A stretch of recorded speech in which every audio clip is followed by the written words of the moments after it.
Coach, sehat? Baik, Alhamdulillah. Assalamualaikum warahmatullahi taala wabarakatuh. Jumpa lagi dalam podcast BDM, Borak dengan Miro. Okay. Ni dia. Coach Crypto. Subhanallah. Okay. Coach Aaron M. Aaron M, betul. Kenapa Aaron M? Kenapa Aaron M? Sebab kita nak satu nama yang boleh dijinamakan lah kan, yang komersial kan. Satu branding lah tu. Satu branding, betul. Aaron M. Sebab orang cakap Aaron M tu macam saya tiru Aaron Aziz. Tapi saya rasa macam dia tiru saya. Tak lah bukan.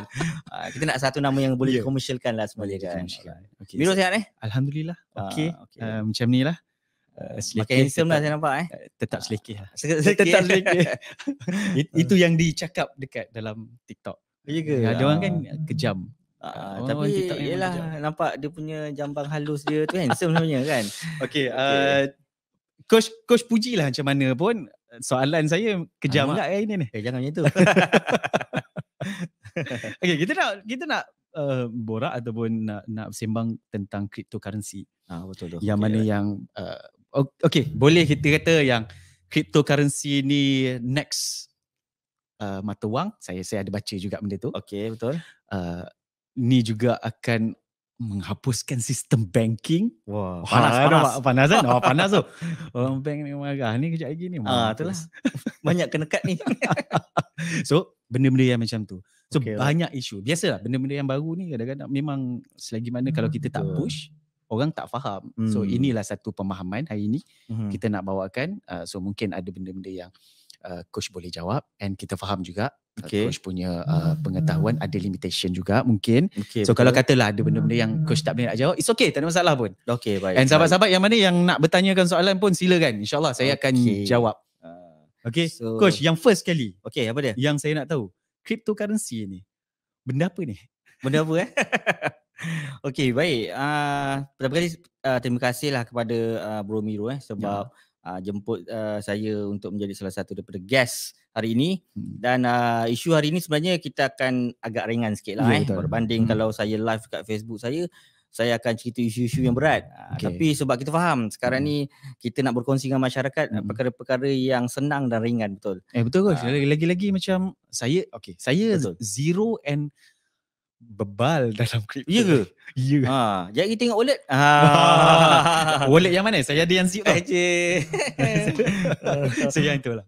So saya akan tanya soalan-soalan pun soalan-soalan yang orang yang tak tahu apa-apa kenaan dengan kripto ni. So saya betul-betul zero bab kripto insya-Allah. Okey, baik. So secara ringkas lah cryptocurrency ni atau kalau dalam bahasa Melayunya kita panggil mata wang kripto. Mata wang digital. So dia adalah digital asset sebenarnya. Digital asset? Betul. Okay. So kenapa orang panggil asset? Sebab kalau macam emas kita nampak kan. Betul. Kalau duit cash kita nampak, kalau property kita nampak kan. So kenapa kripto ni dia dalam bentuk virtual maya. Tapi orang panggil asset. Sebab ada satu teknologi yang dibawa oleh bukanlah dibawa tetapi dipopularkan oleh dunia kripto. Dia panggil teknologi blockchain. So teknologi blockchain ni adalah salah satu teknologi yang betul-betul merubah sistem perbankan kita secara keseluruhan. Maksudnya dari segi dulu kita punya tradisi kita, perbankan kita kebanyakan berpusat. Dan bila adanya teknologi blockchain ni, dia dah jadi decentralized. Pernah dengar decentralized tu? Okay. Telan you dulu. Lama tenang saya. Itulah. Jadi decentralized ni adalah sesuatu teknologi yang tak ada sesuatu pengkalan data yang tak ada siapa yang pegang. Dia tidak berpusat. Jadi data tu saya boleh dapat, Miro boleh dapat, siapa-siapa boleh dapat. Dia open ledger system. Maksudnya data tu dia secara terbuka, transparent, semua orang boleh akses. Contoh macam ni. Ni dah masuk ni tak ada dalam sangat rasa. Panas. Baru buka 5 rasa. Kalau katalah cryptocurrency, kalau kata ringgit, kita tahu Bank Negara Malaysia yang kawal selia benda tu. Betul. So kripto memang tak ada. Kripto dia tak ada kawal selia sebab dia panggil decentralized finance system, open ledger. Open ledger? Masuk. So, saya banyak teruskan dulu. Okay, alright. Jadi dalam sistem decentralized ni dia tidak tidak ada pemilikan sesiapa. Macam contoh kita pernah dengar Bitcoin kan? Okey. Bitcoin ni dia adalah orang kata the godfather of cryptocurrency. Dia adalah kira the godfather lah, dia bukan ayah, dia ayah kepada ayah kepada ayah. Yang mempopularkan dunia kripto. Okay, jadi kita panggil Bitcoin. Bitcoin tu sendiri dia tidak ada owner yang mencipta dia. Dia maksud saya dia ada tetapi anonymous. Kita tak kenal siapa, unknown. Betul? Unknown. Dia namakan sebagai Satoshi Nakamoto. Kan? Saya pun boleh namakan saya lah sebenarnya Satoshi Nakamoto. Kan? Tak tahu siapa. Tak tahu siapa. Dia anonymous. Okay? Dia cipta masa tu tak silap saya ada dalam satu forum, developer kripto. Orang berbincang dan dia keluarkan dengan satu dia punya idea, dia punya white paper semua, dan kemudian di situ datangnya idea Bitcoin. Dan dia membawa teknologi blockchain.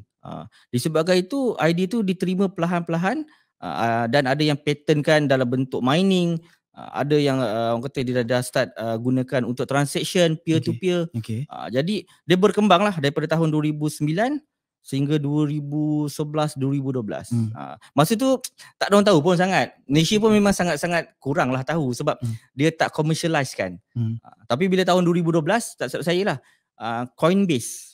Coinbase ni salah satu daripada kira kalau bahasa mudah dia broker lah, tapi sebenarnya dia adalah exchange. Exchange ni di mana kita buat jual beli sesuatu coin ataupun crypto lah, aset tu. Jadi Coinbase ni dengan beraninya dia listkan Bitcoin. Jadi tahun 2012 masa tu ramai dah start kenal lah pasal crypto. Tapi Malaysia kita cerita panjang lagi. Jangan tenung saya lama sangat. Saya dah berumah tangga. Banyak soalan ni. Banyak soalan ni? Okey, alright. Banyak soalan ni. Okey, tak apa. Tanya. Ni bukan pada sebadan kan? Okey, alright. Tak apa. Okey. Cryptocurrency. Bila kau cakap dia open. Dia tak tahu dia dekat siapa penciptanya. So dia bersandar atas apa ni? Contoh kalau kata macam saya nak labur. Betul. Saya tahu, yang ni dia akan berpegang pada emas. Betul. So harga emas naik, yang ni macam ni. Dia macam ni. Dia akan berpegang pada dolar. So yang ni dia berpegang kripto ni, dia berpegang atas. Asas dia di launching ataupun dilancarkan dalam teknologi blockchain tu sendiri. Kemudian setiap coin ataupun aset kripto dia ada dipanggil sebagai smart contract. Smart contract. Smart ni tak dalam lagi, jangan. Smart contract ni. Jangan pening lagi. Smart contract ni istilah mudah dia surat beranak. Surat beranak. Jadi setiap coin ni dia ada surat beranak dia sendiri. Jadi dalam surat beranak ni dah tertera apa dia punya function dia tu. Function dia punya use case, kegunaan dia apa. Setiap coin tu? Yes. Dia dah ada function dia. Contoh macam Ethereum. Macam contoh Ethereum dia of course dia sendiri dia adalah the biggest cryptocurrency company. Dia lah yang mempopularkan smart contract tu. Itu yang paling stabil Betul. Dia yang paling stabil of course lah Bitcoin, kemudian datangnya bawah dia Ethereum, kemudian Binance. Kemudian kalau kita ada stable coin yang mana harga dia sentiasa maintain sama dengan $1 iaitu USDT. Itu dipanggil stable coin. So macam Ethereum ni dia cipta smart contract. So dalam smart contract ni kita dah boleh baca apa yang ada, dia punya use case dia. Macam contoh Ethereum tu sendiri. Dalam Ethereum tu dia ada satu lagi teknologi yang dibawa iaitu DeFi. Saya rasa macam saya ada dekat planet lain ni. DeFi. Yelah smart contract. Walaupun pada pengetahuan orang yang dah tahu pasal kripto ni, dia rasa benda ni asas, tetapi rakyat Malaysia dia perlu tahu juga sebab kenapa kita membawa naratif kripto ni dekat rakyat Malaysia. Kita nak memperkenalkan lagi sebab rata-rata saya rasa nanti ada isu panas jugalah. Rata-rata kita kenal kripto daripada mana? Of course daripada MLM, Ponzi scheme. Yang tu mungkin Bro Miro kita ni dah ada idea lah nak tanya saya kan. Tapi bagi saya kita nak memperbetulkan. Disebabkan itu saya mengambil langkah tahun ini bulan Januari, kali pertama saya pergi ke public. Pada 22 Januari saya pergi kepada public. Saya buat talk, saya buat preview sekian-sekian. Jadi mungkin Bro Miro terlupa nak tanyalah apa yang saya pernah, pengalaman saya sedikit lah kan. Saya cerita sedikit lah, boleh? Macam senyap sangat kan? Tak. Itu nak terus tu. Ada lagi tu nak tanya coach dah berapa banyak untung? Alamak, jangan macam tu. Nak tanya kan? Okey. Berapa banyak ada untung? Alhamdulillah saya dalam kripto ni saya serius full time saya sejak daripada 2016. Okey, awal 2016. 18, 19, 20. Dah 7 tahun dah. 7 tahun. 7 tahun. So kalau anak tu dah darjah 1 dah. Kan. Okay, ni di antara yang jutawan kripto ni lah. Alhamdulillah. Saya cakap alhamdulillah. Saya pernah merasa sampai pernah merasa sampai 7 angka lah. Semalam saya ada tengok coach punya page. Ya saya. Coach bersih 14,000 bersih 14,000, okey. Tu coach labur dekat mana? Bersih coin apa? RM14,000 Malaysia ke dolar? Ringgit Malaysia. Yang tu saya tak sure sebab banyak sangat post mana satu saya tak sure tapi sombong ya? Bukan. Postnya banyak sangat, bukanlah nak cakap untung banyak sangat. Okey, tak apa. Ambil masa.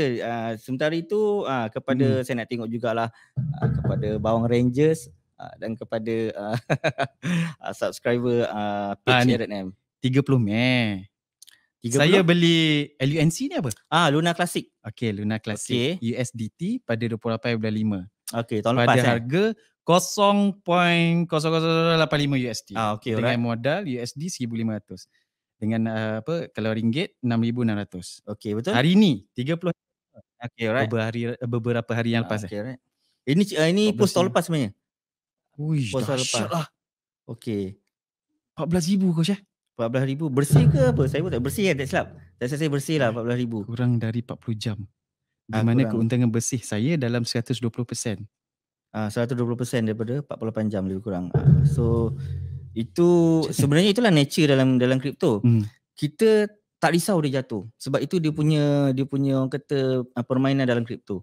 Sebab bila kita harga kripto jatuh, kita bermain dalam spot. Kita takkan modal kita tak akan hangus, tak akan rentung. Faham tak?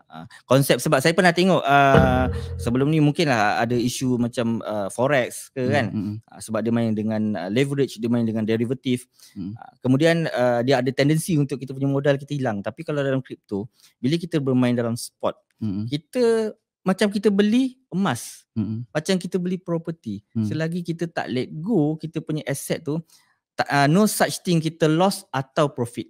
Faham Tapi kalau katalah tak ada pegangan, tak ada tempat yang nak bersandar tu, kemungkinan koin tu akan lenyap macam tu ada kan? Tidak, dia macam ni. Okey, walaupun koin tu dah tak wujud di exchange mana-mana, tetapi dia akan kekal selamanya dalam blockchain. Tak ada siapa boleh tutup benda tu. Once kita launching, kita deploy lah. Macam saya ada pengalaman sebagai seorang blockchain developer. Coach sendiri buat coin? Saya ada buat untuk company sendiri, ada untuk company orang lain daripada 2018 lah.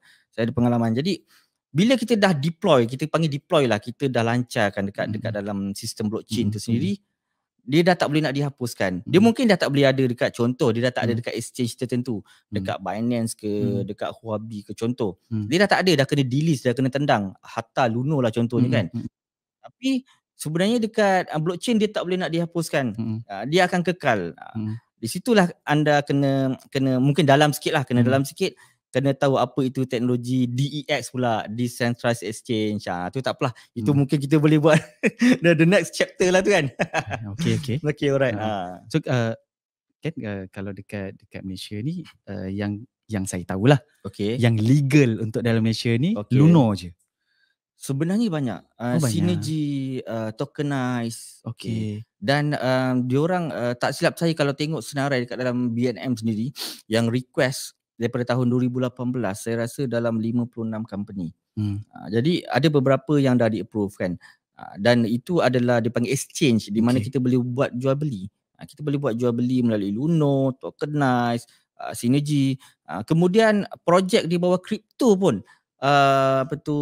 kira SC Security Commissioner dia pun dah recognize beberapa company yang boleh buat dinamakan IEO. Maksudnya IEO ni kalau dalam saham ni dia macam IPO lah. Dia public sale kan sebelum dia launching sesuatu produk ataupun asset, dalam exchange atau broker, kita layak untuk buat public sale. Maksudnya kita boleh buat fundraise lah, kita boleh dapatkan duit daripada public untuk company kita. Okay, alright. Jadi soalan-soalan nak baca soalan ke apa? Ada soalan ke? Soalan ke? Belum lagi. Ada soalan So korang boleh tanya juga. Kod lah soalan saya ni terlalu biasa untuk korang yang Cryptorian kan. Saya selalunya saya melayan dia orang cakap ni. Okay. Coach. Okay, baik. Apa dia? Saya ada baca satu statement daripada Menteri Kewangan yang sebelum ni. Okay.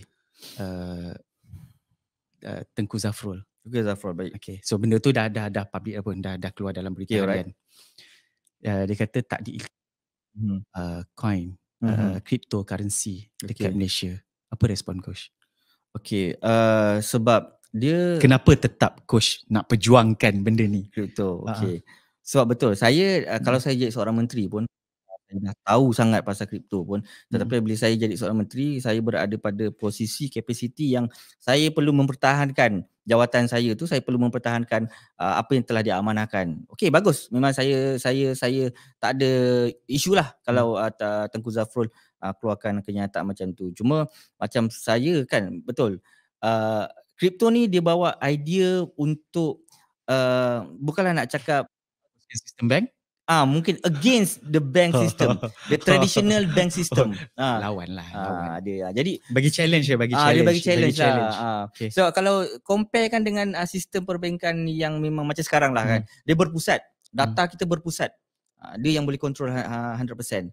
Comparekan dengan teknologi kripto, iaitu decentralized. Tak ada siapa yang boleh kawal.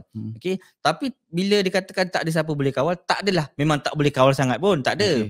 Maksudnya macam saya cakap, dia bergantung kepada smart contract tu, smart contract tu sendiri. Kalau macam contoh smart contract tu membenarkan pengeluaran sebanyak 5% daripada setiap transaksi. So kita akan ikut sampai bila-bila. Maksudnya ketika dia nak deploy smart contract tu, itulah rules and regulation dia. Faham? Selepas tu memang kita boleh buat adjustment apa semua, tetapi maksudnya sesuatu teknologi tu dia akan terikat dengan apa yang dia nak lancarkan. Ketika dia nak lancarkan, apa idea smart contract dia tu. Jadi kalau bagi saya pendapat Tengku Zafrul, macam saya cakap lah, dia di atas kapasiti seorang menteri dan menjaga sistem keuangan. Dan concern dia, saya faham, adalah keselamatan awam, betul. Tapi bila kalau kita duduk dalam dunia kripto ni, kita rasa sebenarnya 3-4 kali lagi selamat. Kontroversi tak? Okay. Dahsyat tu statement tu.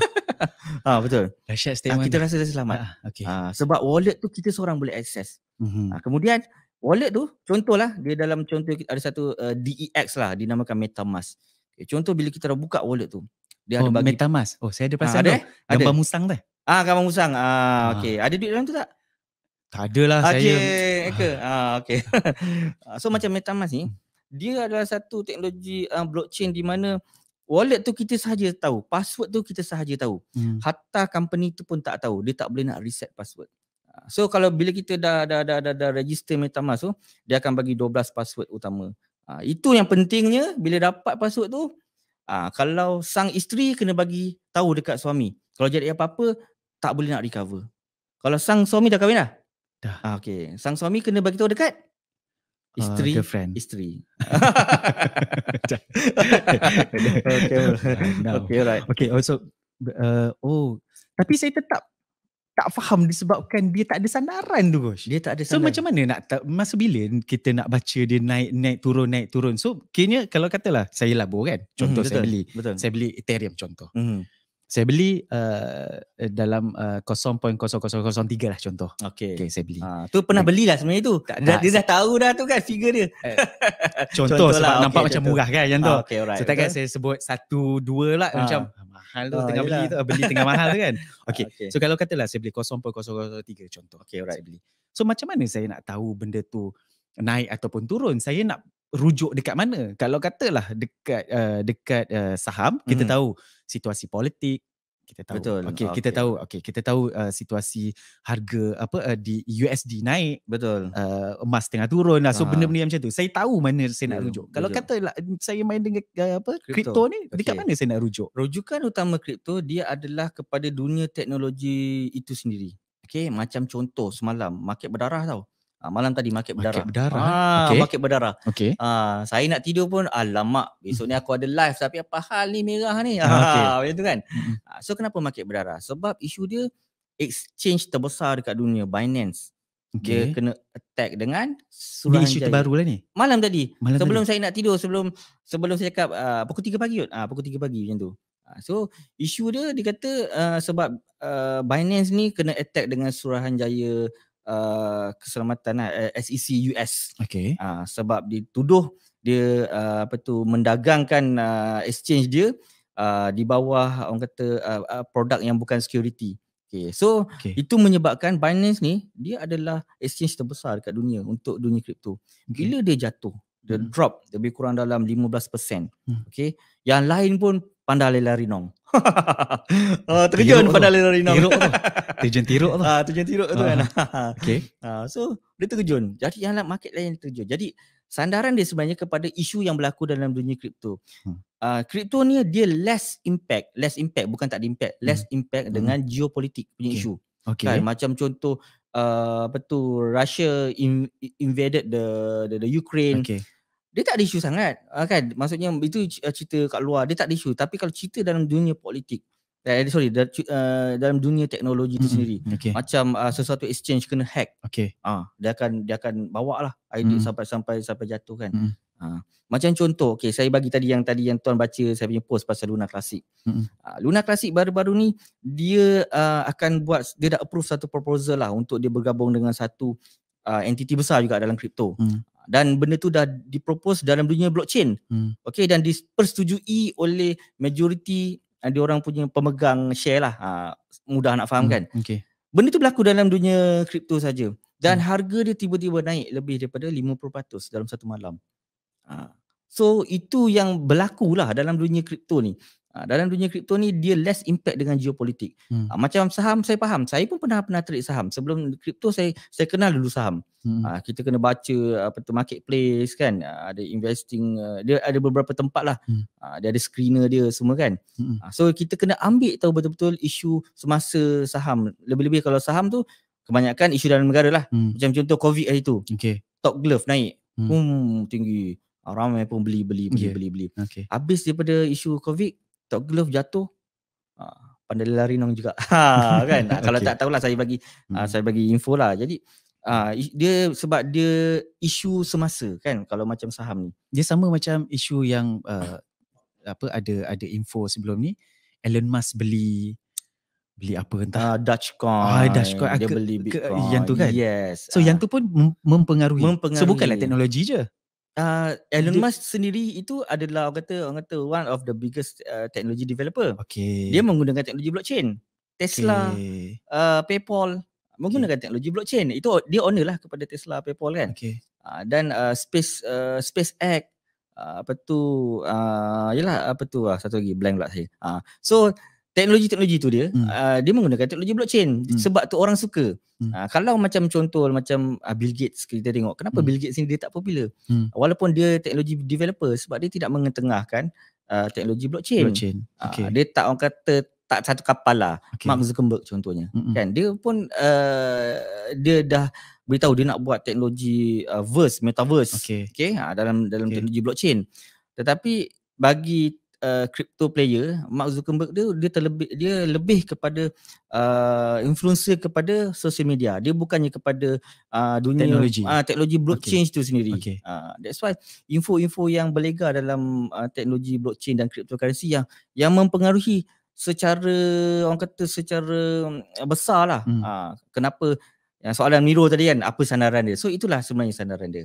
Teknologi dia teknologi. Sebab dia teknologi, saya boleh cakap macam ni lah. Tahun lepas saya pernah kena COVID bulan 2022, saya ingat. Pernah kena berapa kali, Wash? Sekali, alhamdulillah sekali. Jangan alhamdulillah sekali. Apa kali? Lagi takut nak jawab ni. Tak pernah Alhamdulillah tak kena lagi. Alhamdulillah. Ni tak kena lagi. Barang rare lah ni, barang rare ni. Tak kena lagi. Tak yelah. kena lagi. Barang rare tu. Special ni. Alhamdulillah. Bangga dia. Okay. Jadi bila saya kena COVID ni, tahun lepas bulan 2 saya ingat, saya ambil keputusan saya nak rehat sebulan lebih lah. Saya nak rehat betul-betul lah. Saya tak nak tahu pasal doji kripto ke apa, saya senyap. Saya dapat invitation untuk buat public speaking apa semua, saya rehat dulu lah. So apa yang jadi adalah selepas saya orang kata kerja semula, selepas sebulan lebih tu, saya tengok Allahu Akbar, banyak teknologi ni aku kena cover. Maksudnya gap tu antara sebulan lebih je. So saya cakap Allahu Akbar, aku ni dah full time daripada 2016. Tapi ada teknologi baru, 2, 3, 4 teknologi yang saya kena hadamkan. Jadi saya terpaksa recover dalam masa 2, 3 hari ni. Tak tidur malam, study balik, study supaya kita boleh catch up.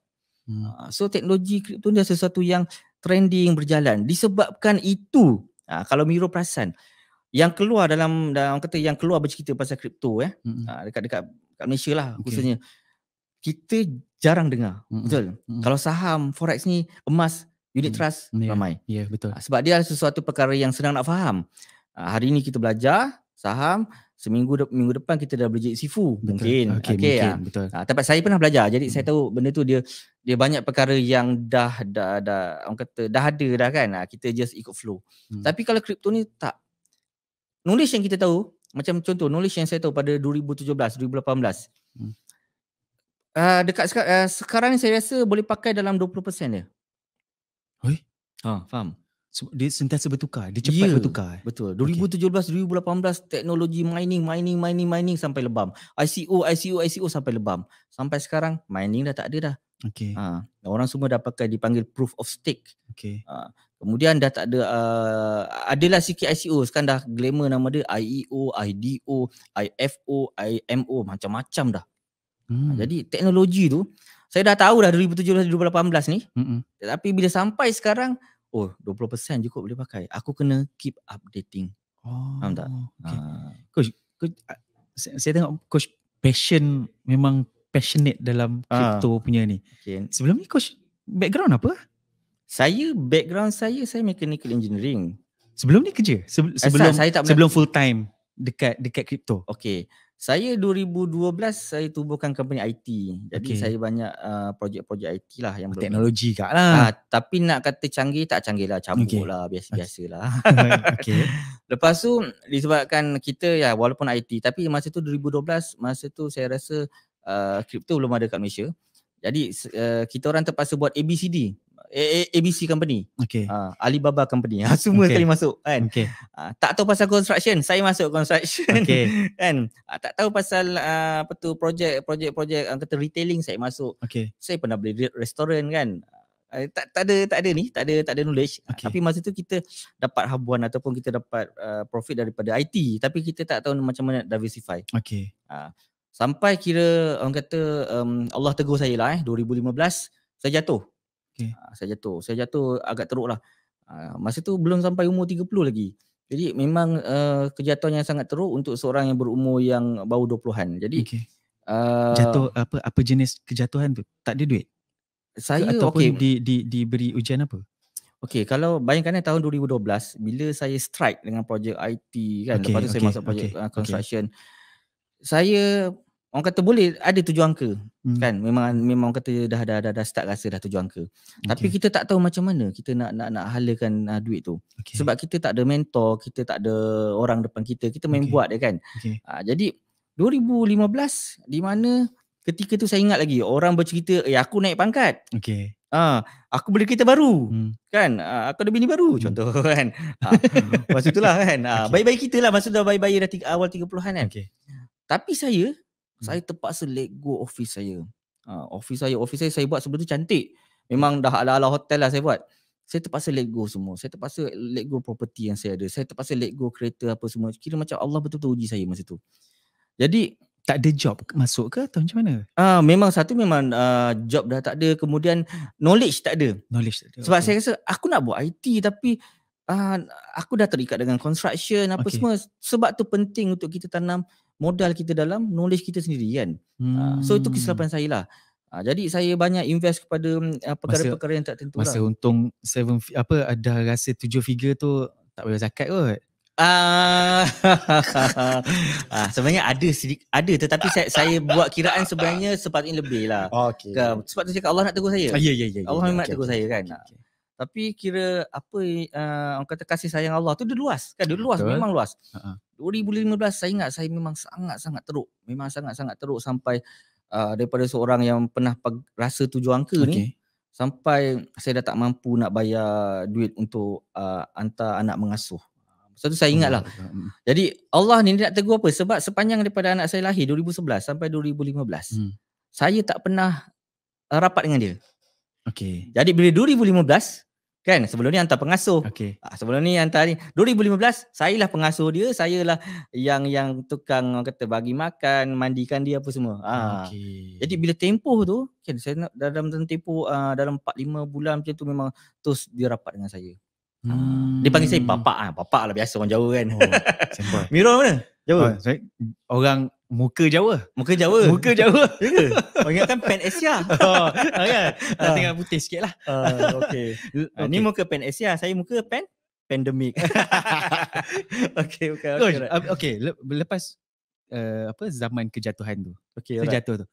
Sebab tu itulah jadi titik tolak terus nak explore ke cryptocurrency punya ni. Secara kebetulan tahun 2013 saya memang ada kawan saya, sekarang dia dah jadi multimillionaire dalam cryptocurrency. Dia dah duduk dekat London. Saya pernah buat live dekat Facebook saya. Dia adalah tetamu kita. Boleh check lah kat Facebook saya. Check. Tak boleh tahu. Saya tak sure lah. Saya takut lah. Saya tak dapat concern dia kan. Okay. So 2013 dia beritahu saya masa tengah main badminton. Dan dia transfer dekat saya satu coin yang dinamakan Ripple masa tu, XRP. Tahun 2013. Okay.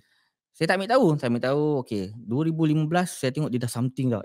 Alamak, dia dah something dah. Maksud dia dah start grow dengan dia punya teknologi blockchain dan crypto dia. Jadi 2015 saya jumpa dia lagi. Dia transfer dekat saya satu Ethereum, saya ingat. Harga masa tu kurang daripada RM10. Okay, saya tak ambil tahu lagi. Awal 2016 Ethereum tu bergerak daripada RM10 naik sampai RM70-80. So saya cakap this is something to be ponder. Something yang aku kena trigger dah ni. Kena explore. Lebih-lebih di dalam dunia teknologi. Memang kita punya orang kata forte lah kan. Jadi bila dah macam tu saya cuba study. Saya cuba gali. Dan saya tak ada mentor. Betul. Saya terpaksa buat sendiri. Sebab tu bila buat sendiri ni dia punya, sebab tu orang kata dia punya roh dia lain. Dia punya roh dia masuk lain kan. Daripada kalau kita dah ada orang yang ajar kita semua kan. Kita rasa senang kan. Jadi bila saya bermula daripada bawah dalam kripto, rezeki saya alhamdulillah. Saya cakap 2016 masa tu tengah busy pasal mining. Ingat tak mining? Tahu kan mining? Maksudnya kita nak mining Bitcoin ke Ethereum, dia kena ada mesin dia, betul? Jadi rezeki saya masa tu disebabkan saya antara yang paling awal yang explore bahagian mining kat Malaysia ni, saya kira jadi one of the supplier lah. Yang taklah nak kata besar sangat, tapi okey alhamdulillah. Di mana tu saya cakap Allah ni sayang kita. 2015 dia uji kita. 2016 awal 2017 saya dah boleh cecah balik 7 angka. Dalam dunia kripto. Dalam masa mungkin dalam setahun lebih sikit lah. Jadi saya cakap kasih sayang Allah ni dia luas. Dia tegur kita sebab something. Tapi bila kita nak bermula, kita kena ingat apa benda yang kita pernah terleka dulu, betul? Sebab tu anak saya ni kalau pergi mana-mana, sekarang hari ni dia sekolah lah. Pergi mana-mana saya akan bawa. Dia macam sumber inspirasi kita lah kan. Betul. Coach, ni soalan panas ni. Ni nak tahu ni. Masuk dah. Kan. Kita nak tahu. Sekejap, sebelum tu. Dia boleh tengok kamera Saya boleh. tak tahu. Boleh tengok kamera. Sebelum tu kita nak tanya, kita nak tengok. Ada soalan tak daripada sahabat-sahabat kita yang mana? Ada soalan tak? Bawang Rangers dan juga Crypto School dan juga tim-tim apa tu daripada page Aaron Aziz apa tu? Adil bosku. Ramai sebab saya suka baca komen diorang. Saya suka baca satu kan. Saya nak diorang kata engage dengan saya kan. Betul. Tu ada tak? Ada. Cuba tengok. Ada tak? Kita jawab dulu. Coach, SEC saman CZ dan Binance dan impact kat pasaran mengalami kejatuhan. So apa pendapat Coach isu ni? Okey, boleh okey. Sebab saya ni rabun. Okey, Rash Muhammad. Coach, SEC saman CZ dan Binance dan impact dekat pasaran mengalami kejatuhan. So apa pendapat Coach tentang isu ini? So macam saya cakap lah isu SEC malam tadi baru jadi. Dia saman CZ. CZ ni owner kepada Binance, Cheng Zeng. So jadi isu dia konsep dia kalau katalah okay, Binance tu yang saya tahu itulah tempat exchange-nya. Betul. Jual dan belinya. Ya, okay. So yang tu tahu owner dia siapa? Yang tu exchange lain, coin lain. Betul. Okay. Alright. Okay. Saya nak faham yang tu lah. Ada macam contoh saham Petronas. Tetapi owner dia siapa? Owner dia contoh dia Petronas. Didagangkan di mana? Di bursa saham. So bursa saham tu kira exchange lah. Alright. Okay. Sorry. It's okay. Okay, Rash Muhammad. Okay. So apa pendapat saya? Pendapat saya sebenarnya dia konsep dia sama juga apa yang Ripple pernah kena. Okay. Dia sebab sebelum ni memang Binance dah banyak kali dah kena remind dengan SEC sebab isu tax. Isu tax sebab dia ada tendensi untuk dia lari tax kan. Jadi dia dah banyak kali kena remind. Kemudian kalau kita tahu Binance ni, exchange ni disebabkan benda ni online. Dia tak pernah declare betul-betul dia punya headquarters kat mana, HQ dia kat mana. Tak ada orang tahu. Jadi bila kalau contoh dia kata headquarters kami sebenarnya ada di Malaysia. Jadi Malaysia mungkin akan kenakan tax. Jadi US ni dia tak tahu kat mana kau punya office sebenarnya. Dan tetapi kau beroperasi dekat negara kami. Faham? Kita dah cakap declare 2-3 benda lah kau kena declare. Declare tax, kena declare office kat mana apa semua. Bila dia tak declare macam tu, SEC terpaksa mengambil satu tindakan iaitu dia kenakan tindakan saman undang-undang. Dia mungkin akan dia ada Binance US So mungkin segala trading Binance ni dia akan block dekat US mungkin. Sekarang ni masih boleh lagi. Mungkin. Tu antara orang kata indikatif lah, kita dah tahulah apa yang akan jadi sebab sama juga macam dulu dinamakan Ripple. Ripple ni salah satu daripada coin yang besar, legend yang kawan saya transfer kat saya tu kan. Sekarang ada lagi? Sekarang ada lagi tetapi dia sepatutnya dia boleh jadi lagi tinggi. Dia dah boleh dah boleh ranking nombor 2, nombor 3. Tapi orang kata dia dah pancit. Dia dah pancit. Sebab salah satu exchange yang besar dekat US nama dia Coinbase, yang cakap Coinbase tadi tu kan. Yang listing kan Bitcoin 2012 kan. Coinbase tu dia bertindak untuk delist. Delist ni dia tendang keluar lah. Tendang keluar Ripple daripada dia punya tempat berdagang dia kan. Jadi disebabkan itu Ripple sepatutnya tahun 2021 dia sama-sama naik patutnya macam tu kan. Tapi dia turun. Yang lain semua tengah zaman bullish, tengah naik gila-gila 1000%, 2000%, 5000%. Dia naik coet dia 200% kot. Dalam 200% kemudian dia flat balik. So isu dia, tetapi saya tak rasa Binance macam tu sebab Binance ni dia sendiri adalah salah satu daripada giant. Dia kira maksudnya exchange tu dia nombor 1. So far tak ada siapa yang boleh compete. Dia meninggalkan dia punya orang katakan macam worldwide contoh punya guna. Worldwide. Tapi kat Malaysia tak ada masuk lah. Binance dulu ada tetapi sekarang ni Malaysia pun antaranya isu tax jugalah. So dia block lah daripada menggunakan Binance. Tetapi of course lah rakyat Malaysia dia cerdik. Banyaklah cara dia explore lah untuk gunakan Binance kan. Alamak dah bagi tahu. Alamak. Saya asal tak boleh install lagi ni. Tak boleh install lagi. Lepas ni kita teruskan. Kita teruskan. So jadinya macam saya cakap lah, Binance ni dia ada satu produk ataupun exchange yang besar. Jadi untuk menjatuhkan sebenarnya dah lama. Sebelum Binance ni dia dapat surat saman daripada SEC sebanyak 130 page. Ni pun malam tadi dia keluar saman saya tu baca. Tak sempat nak tidur. Saya baca dia punya Twitter, saya baca dia punya 130 page tu tak sempat lah saya hadam. Jadi sebelum ni dia dah pernah kena attack juga. Bulan 3, bulan 4 macam tu dia kena attack. Di mana salah satu coin, stable coin dia panggil BUSD yang dicipta oleh Binance ni.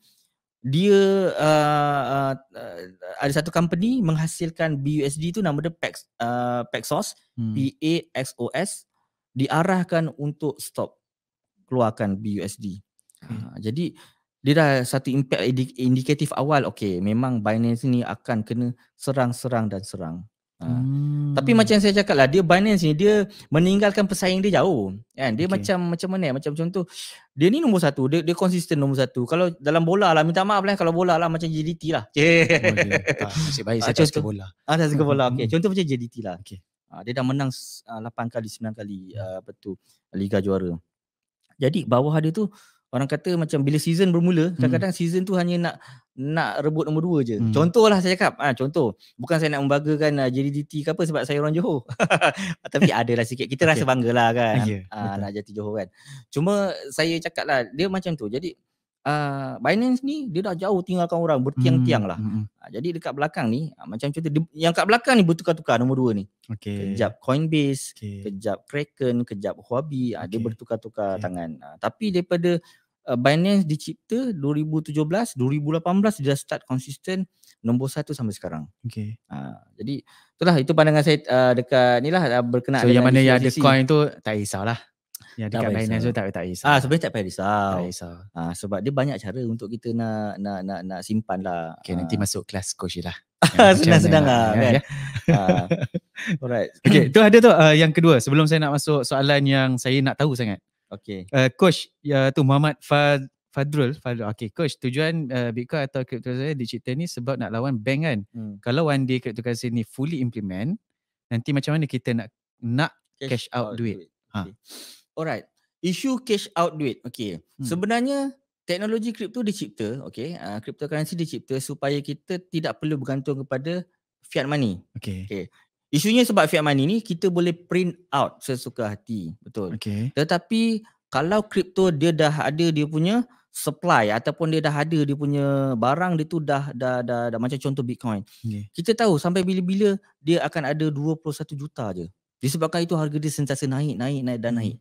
Kan dia ada 21 juta, rakyat bumi ni ada berapa? 7 bilion, betul. Jadi demand tu akan sentiasa naik dan naik. Jadi soalan dia apa tadi? Saya dah terlupa. Macam mana dia nak cash out daripada macam mana nak cash out. So pernah dengar tak CBDC, Central Bank Digital Currency? Saya pernah dengar ABDC. Yang America Best Dance penyanyi Competition. Okey. Alright. Ni CBDC ni satu. CBDC, CBDC ni kira Malaysia dalam kata merancang juga untuk merangka CBDC. Dan Hong Kong sekarang pun dia dah implement CBDC. So CBDC ni dia adalah salah satu teknologi kita dah tak perlukan cash. CBDC ni dia boleh jadi center, dia boleh jadi decentralized. Yang cryptocurrency nak tekankan adalah CBDC yang decentralized. Sebab kalau CBDC centralized, dia konsep dia sama je macam bank sekarang. Cuma bank sekarang dia ada cash money. Dalam CBDC kita cuma ada dalam bentuk coin, semua online saja. So maknanya kalau katalah semua dah fully implement, betul. So kita bayar tu through coin je lah. Betul. So tak payah nak cash out lagi dah. Itu jawapan dia. Nampak? Saya faham dah sikit-sikit. Faham. Maksud kita dah tak perlukan cash. Tapi dalam kripto dia dalamkan sikit. Betul, kau tidak perlukan cash, tetapi apa yang kau perlukan adalah limit the supply. Sebab itu kita against lah, kita limit the supply. Sebab kalau kita supply tu sentiasa bertambah, apa akan jadi? Inflasi akan sentiasa bertambah. Inflasi bertambah, OPR nak rendah ke? Taklah rendah, lagi tinggi, betul. Marah lagi. Marah ni. Marah lagi. Subhanallah. Ni soalan saya nak tanya sangat ni. Tanya. InsyaAllah. Patuh syariah ke? Cryptocurrency ni, adakah cryptocurrency ni patuh syariah? Saya beritahu secara asasnya sebab bukan saya yang bagi hukum. Saya bukan siapa-siapa untuk bagi hukum. Tetapi kita ambil yang penting saya ambil data ataupun rujukan kepada mereka yang of course lah cendekiawan Islam. Jadi contohnya daripada siapa? Contoh yang paling rapat saya follow adalah Dr. Zaharuddin Abdul Rahman sendiri. Jiran saya. Dan claim. Hashtag dan claim. Alright, so dia jiran setamban dengan saya lah. Tapi saya suka rujukan sebab dia adalah orang yang cakna dalam dunia teknologi. Dalam masa yang sama dia cakna dalam dunia Islam lah, dalam ilmu fiqh semua. Dia adalah orang yang the doers ni, maksudnya orang yang buat. Okay. The doers kan. Okay.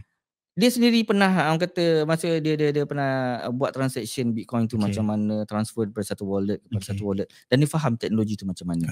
Jadi dan dia boleh relate kan dengan Islam. Jadi hukum asas dia untuk macam contoh Bitcoin, untuk pegangan Bitcoin ni semua sekali, dia harus kita jadikan dia sebagai aset. Jadi hukum asas dia adalah harus. Jadi kalau bila datangnya dengan orang kata dicocoknya dengan Ponzi scheme lah kan. Apa-apa hukum pun memang harus asalnya kan.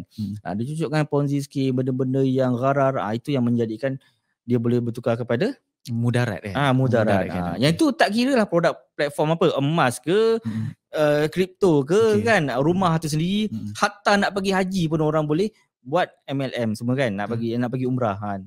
That's why kita kena pergi dekat saluran yang betul lah. Betul kan? Saluran yang betul. Kalau saya boleh concludekan kan.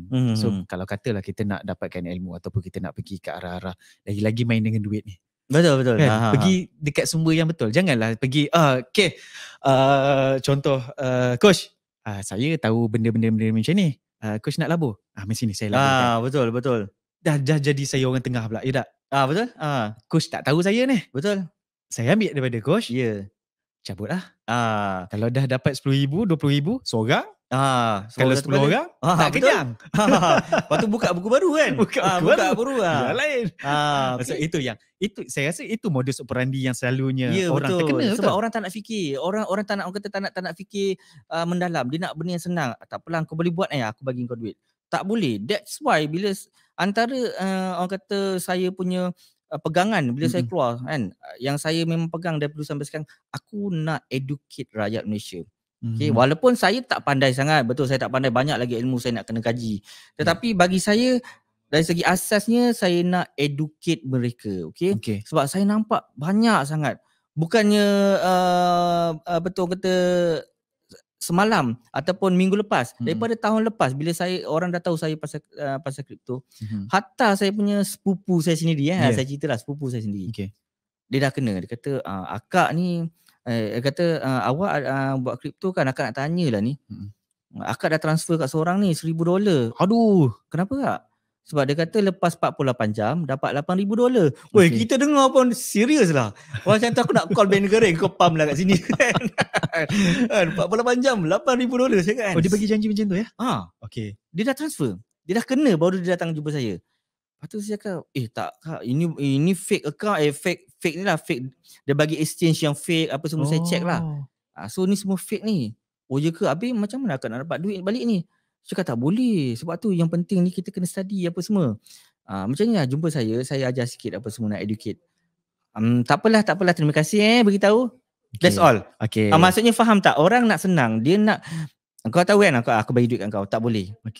Kita kena invest terhadap kita punya ilmu diri kita. Semahal mana pun kita invest. Sebab kalau kita contoh kita keluarkan duit 200-300 untuk ilmu kita kan. Ilmu kita. Tapi 200-300 tu dia boleh mengelakkan kita daripada rentung 20-30 ribu. Setuju. Anda nak mana satu? Kan? Biar lambat untung daripada cepat rentung. Tagline tu. Tagline tu. Tagline lah. Saya cakap misalnya. So dari segi syariah syariah compliance tu, kalau ikut pada Dr. Zaharuddin, dia harus. Tapi kalau kita tengok beberapa pendapat juga banyak pendapat ilmuwan dia cakap adalah harus kan.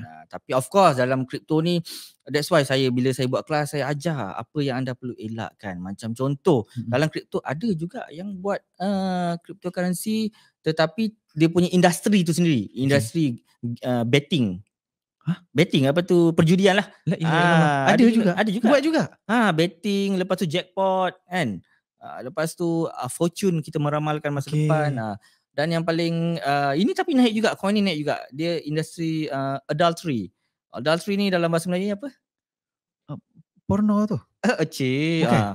Ya, ini yang saya faham adult tu je. Yes. Bila adult tu bab tu lah rasanya. Betul. Dan yang dalam tu adalah orang kata superstar dalam dunia porno lah. Saya tak kenal lah, mungkin yang saudara Miro boleh explain lebih tu, tapi saya tak berapa nak kenal lah. Sedap dia campak macam tu je kat Gurau. Sedap dia campak macam tu. Mungkin sebab saya tak berapa nak kenal lah. Ya, sama-sama lah kita naik. Naik. Okay. Jadi yang pemain-pemain industri yang dalam dunia adultery tu, dia memang jadi orang kata sebab dia nak menggunakan teknologi blockchain digunakan. Macam contoh dia orang ada isu dengan payment sebelum ni, jadi dia gunakan teknologi blockchain tetapi dalam dia punya industri. Dan dikeluarkan dia punya token ataupun coin dia sendiri.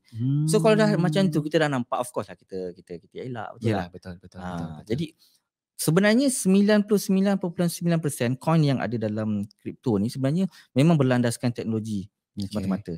That's why saya tak faham macam mana rakyat Malaysia ni kan, macam mana rakyat Malaysia ni bila yang dibawa tu bukannya teknologi semata-mata, dia bawa adalah konsep Ponzi scheme, MLM, cari kaki kanan, cari kaki kiri.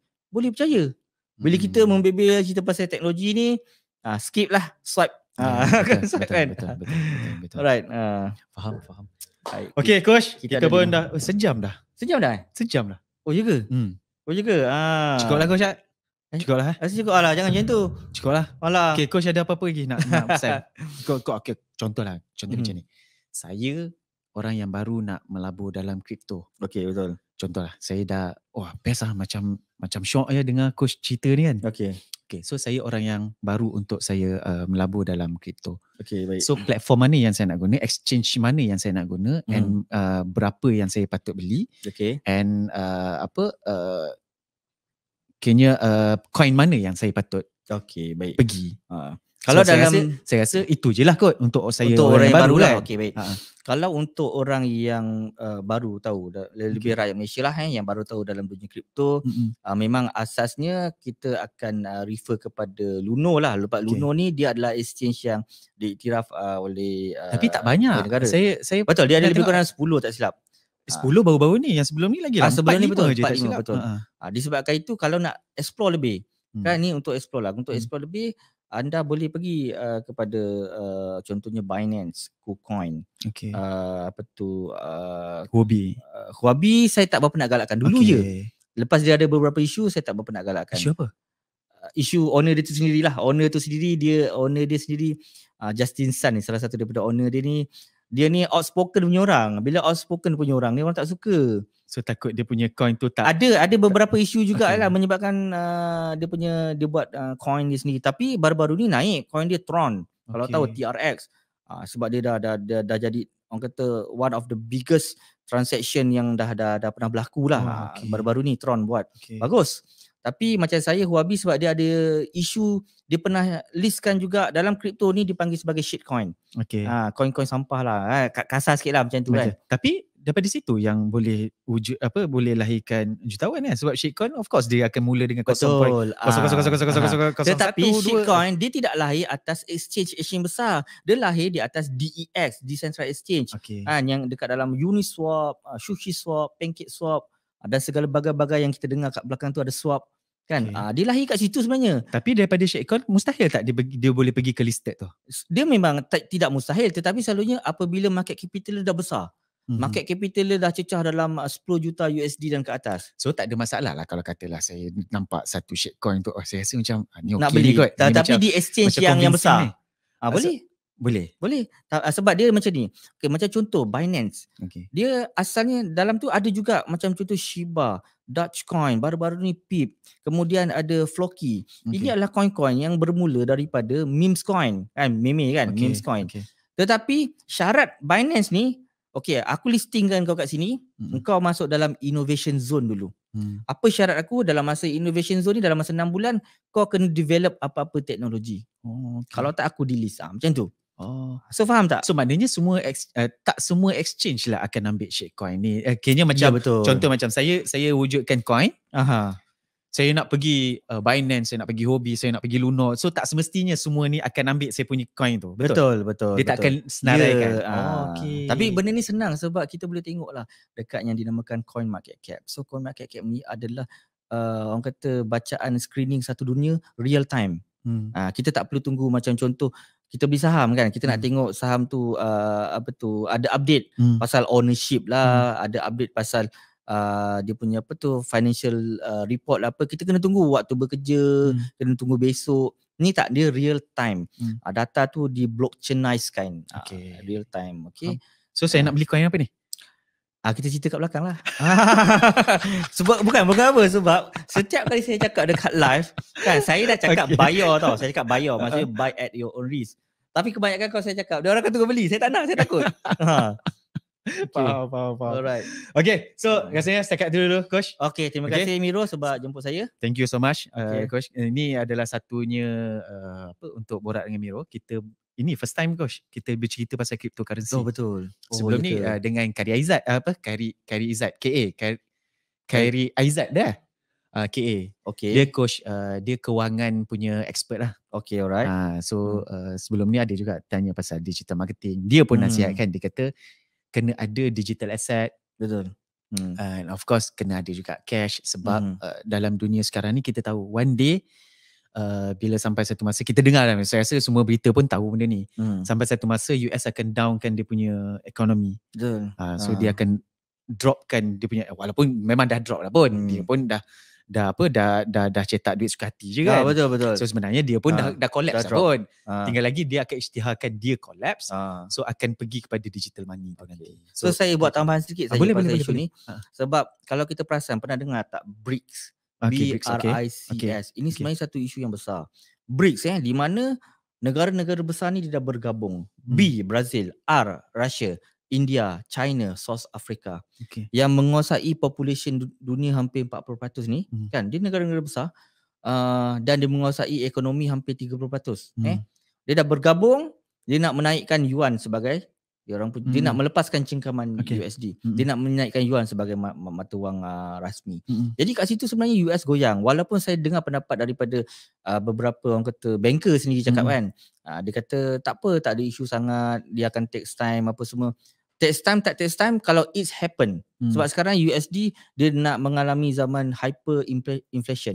Dia bukan inflation biasa tau, dia hyperinflation. Gila. Inflation yang sihat 3-4%, tetapi dia naik sampai 9%. Itu dah hyper dah kan.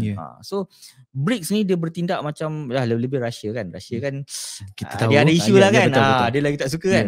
Dan baru-baru ni 19 buah negara dah tunjuk minat untuk join BRICS. Salah satu tu Indonesia, negara-negara yang banyak populasi ni. Jadi kalau macam contoh BRICS tu ada, maksud cengkaman terhadap US tu dah semakin loose, dah tak ada. Kan, bila dah tak ada, US akan berada dalam keadaan tertekan. Dan saya bersetuju dengan pendapat Miro. Satu hari nanti US dia akan bomb. Dia akan cakap dia drop.